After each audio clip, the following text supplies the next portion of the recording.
I'm Nicole, and this is Chelsea, and we're here with your ADGA Nationals behind the scenes, and we are doing a special edition footage for you today.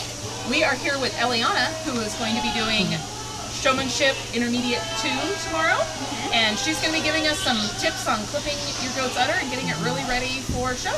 Perfect. So we're just going to watch her clip, and she's going to walk us through some of her tips and tricks and show us how to correctly prepare an udder.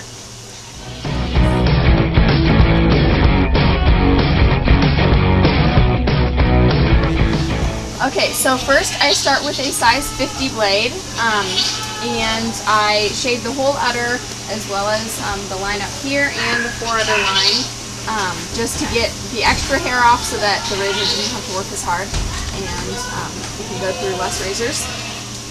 Just makes it a little bit easier to clip. Helps you see where the lines are and kind of gives you a guide. Okay, so pretty cool. I have already started. And is it hard to figure out how the hair grows? Because it kind of grows every direction. It does grow in a lot of different directions, so you kind of just have to keep moving the clippers. Because you're clipping what, against the hair growth, right? Not with it? Yes. I think my trickiest part is that top is sketching. I don't know where, almost like the hair goes crisscross. There usually are a cowlick or two up here. Okay. That are difficult to shape. So I kind of I ignore the lines to start with. And just get the main part of the udder.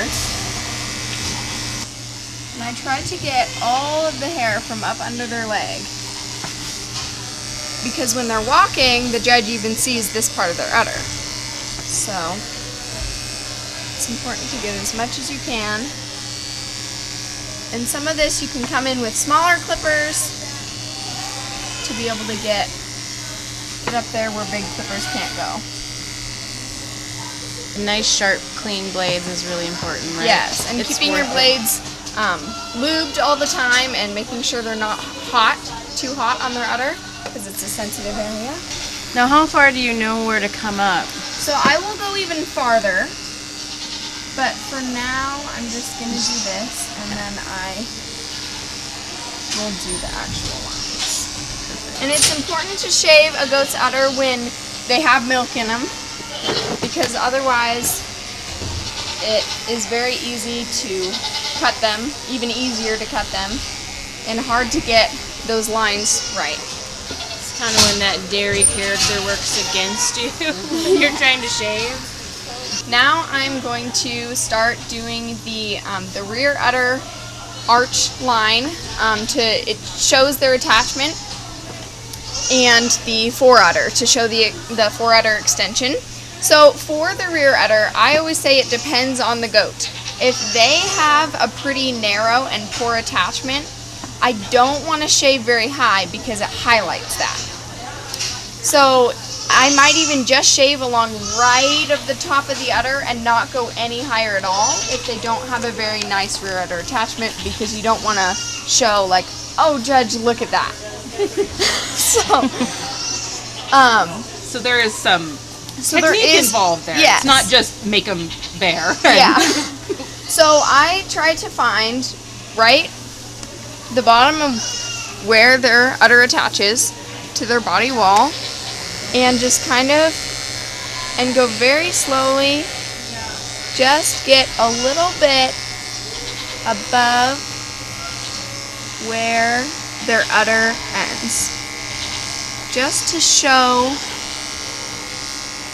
It can help create the illusion that their udder is attached even higher than it is. So that's why we're doing this. It lets them show off what they have. Yes. And you just want to go slow. One thing that I can tend to accidentally do is start going on this side and start going on this side and then make a point.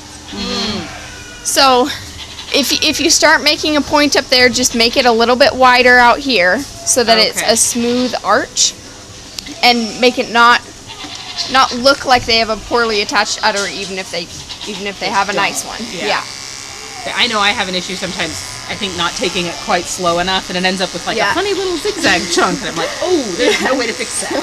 Or you've gone too far and you're like, okay, I've shaved a thigh. Long time, and when you're shaving, they're not quite all the way full. And then maybe, say like I'm shaving the night before, maybe she's gonna have more milk in the morning. Maybe her udder's filled to where I put that line. So I'll need to extend the line out a little bit farther. So that can be done like, you know, you can always go a little bit farther, but you can't put the hair back on. Right. So, yeah. The attachment. The end of the attachment, getting that part where it attaches to the leg, because that can just get hair collected onto it. And you can see it when they walk, so Yes. it is important to get that clean. Yes. The judges do want to see how well they're attached. For udder, I tend to follow this line that's already kind of made here. Their hair kind of like stops from their body going this way and then starts on their stomach right here. But I kind of just take it little by little on this imaginary line, and I think it looks better to have a rounded line, whereas sometimes you'll see a more squared off. I don't think that shows their forudder like a smooth forudder illusion as much. So I always try to make it kind of like a half circle.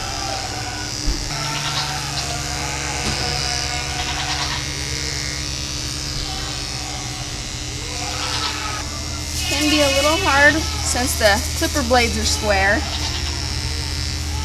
And just making sure you get all the way, and if they might have a little bit of a break in their forudder or a pocket, sometimes pulling the skin forward can help you get in there. One thing, just maneuvering their udder a little bit can be really helpful in getting in those hard to reach places. Okay, so I always start with getting their udder wet. This is just a spray bottle with water. Just getting it a little bit wet can actually help prevent razor burn. Sometimes, obviously, you still get razor burn, but it can help reduce it and just make their udder less red and inflamed. So getting it a little wet, I like to keep a towel on my knee just to be able to wipe my hand. I really like using a shave gel instead of a shaving cream because it just helps me get a small amount on there, and then I can spread it wherever I want. It doesn't explode. Yes. Like the foam, gotcha. Which is important because you do lose your lines when all of a sudden there's like Yeah. 3 times the amount of So foam. I like to just kind of put it all over, and then I'll just go in small areas with the razor, and then I'll come back and like specifically try to make the line look nice. Okay. These are just the regular generic, Like Vicks. yep, 2 blade. 2 blades. And I start with I always have a little container of water. I get my razor a little bit wet and just start pushing lightly. Don't need to do it super hard, and just against the hair. One thing that really helps is just rinsing your razor very often. Just helps get that hair out so that the razor lasts longer and doesn't get clogged and keeps staying sharp.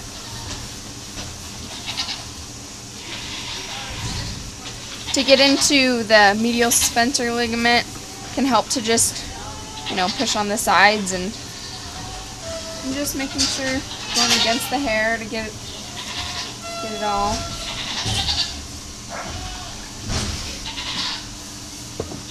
Again, I'm not going to try to do that pre-done line quite yet. I can get a little bit up there, but I want to put more shaving cream up there before I do it.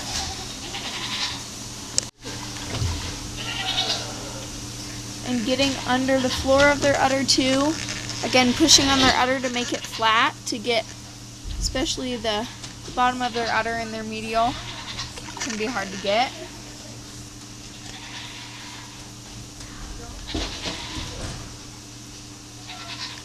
I do just short, small strokes, and I don't go back over where there's no shaving cream.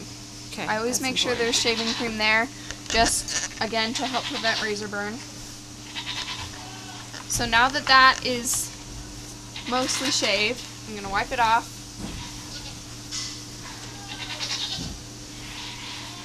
Just so that I can really see everything. And then I can go back, and if I'm like, oh, I didn't get that spot yet, or oh, I think I see some more hair there, I'll go ahead, get it wet again, put a little bit more shaving cream, and then shave those spots again. Because the more you use the razor on little spots, the more likely you are to just get the udder super irritated. So you seem like you've practiced this a lot. How many years have you been clipping your goat's udders? I have been showing for 7 years. So I've probably been doing udders maybe about 5. Yeah. So it does take a lot of practice to get used to it.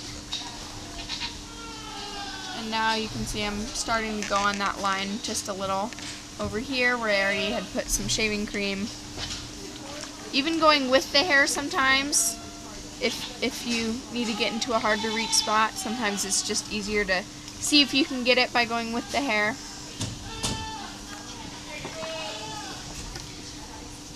And I'm going to spray it with chlorhexidine.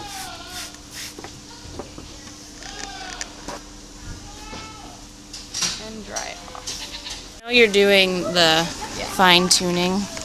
This is the part I always am jealous if everybody gets these perfect lines. And it takes a lot of practice. And I have definitely messed it up before. So. But this is where your pre-trim gets really handy because you know where to stop. Yeah, so you can kind of see, even with the shaving cream on there, like I can see that those are long hairs that I didn't already trim. So I won't go up there. That. Yeah. And do you go down the teat? If they have bigger teeth, then yes. And longer hair.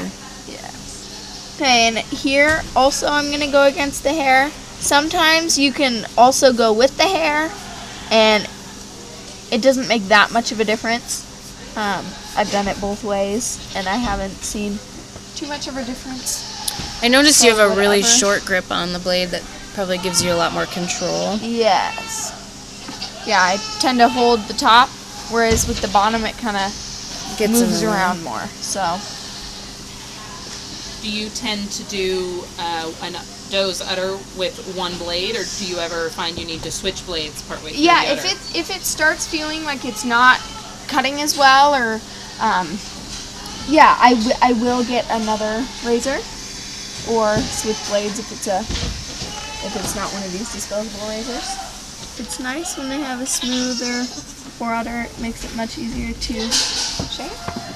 When you're holding your leg up, and it's kind of hard to do it one-handed sometimes, but it can be done with practice. And a goat that is semi-cooperative. So again, I'm just kind of, and this, I'm not rinsing as often because they don't like it, and so I don't want to aggravate. Yes. But just getting in all the directions. The hair usually grows downward here, so I go up, and then I go this way, and just getting all the way up under their leg. Because again, when they're walking, that whole part of their udder is visible. And the judge does pay attention because they're looking for a third. Yes. In that movement. And how much movement's in the udder you can also see from that side udder. Mm-hmm. Well, and especially in showmanship, which is largely about how you prepare the goat as opposed to the goat's conformation. Yeah. Correct.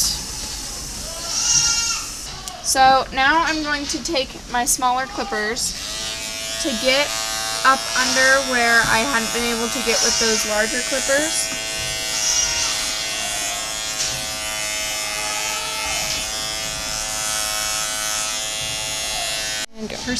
Okay, so getting up under here, as well as that rear udder line, can be really helpful with a small razor like this. So I got these just at my local Fred Meyer, and it can be super helpful for getting those hard to reach places. Whereas a razor with a longer handle and a bigger blade can there's no easy way to do it. You might have just blown my mind with this tip. Like, I didn't know these existed, and I kept going, I wish I could cut my razor in half. Yeah. So, this is awesome. I found these last year, and they are very helpful. Because with Nigerians especially, getting those little places, and like even on the teats and just the edge of the lines, can all be so much easier with a razor just a little bit smaller. If you have ideas for us, or you'd like to participate in our behind-the-scenes coverage, please email us with the link below.